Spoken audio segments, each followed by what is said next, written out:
Greetings, conservative news readers and constitutionalists. Welcome to the Constitutional Chronicle for April 12, 2025, where we slice through the noise with a constitutional conservative edge.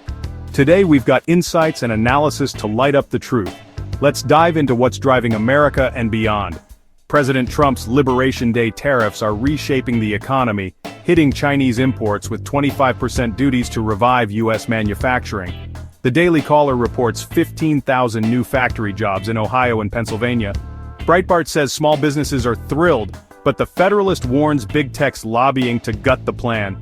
Glenn Beck called it Reagan-level guts on his show, urging conservatives to stand firm. In Texas, Attorney General Ken Paxton's Senate primary bid against John Cornyn is a conservative showdown. The Washington Examiner says Paxton's border record resonates, while National Review notes Cornyn's fighting back with his D.C. clout. Speaking of borders, Newsmax reports 10,000 apprehensions last week despite Trump's crackdown. The White House press corps confirms deportations are up, but cartels exploit gaps. Meanwhile, Mark Levin cheered a Supreme Court 5-4 nod to Trump's plan to axe thousands of federal workers, calling it a deep state purge, though critics predict chaos. Israel's hammering Hezbollah in Lebanon, with Newsmax reporting key commanders neutralized. Glenn Beck lauded Trump's no new wars stance, noting stability since January. The Blaze flags Iran's cash flow to proxies, testing U.S. limits. In Ukraine, Russia's offensive stalls. Mark Levin credits Trump's sanctions, per his radio hit. The Federalist says Europe's aid boost only happened under U.S. pressure. Over in Asia, National Review uncovered China's tariff dodging via India, tech exports rerouted to skirt duties. Breitbart doubts allies like India will crack down, urging Trump to tighten the net. Also, the State Department confirmed American-Russian Ksenia Karelina's release from Russia, jailed for a Ukrainian charity donation. The Daily Caller ties it to Trump's quiet diplomacy.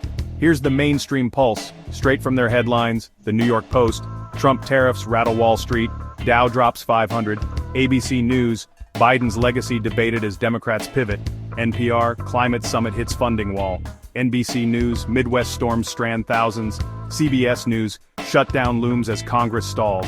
Mainstream media's playing the same old tune. The New York Post and ABC hype tariff jitters and Biden nostalgia, ignoring the Daily Caller's 15,000 job stat. NPR's climate fixation skips Newsmax's border crisis. 10,000 apprehensions don't make their cut. CBS frets about shutdowns but sidesteps the Washington Examiner's scoop on federal workforce cuts saving billions. Conservative sources dig deeper. Paxton's outsider run, tariff-driven growth, cartel exploitation. The left's biggest whine? Trump's divisive chaos, per NBC's pundits, dodging his wins on security and economy.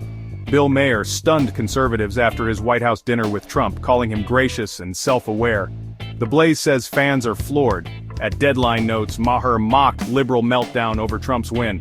No fresh posts from Trump or the White House today, but #MAGA wins trends, with at Freedom 95 radio hyping tariffs, and Paxton.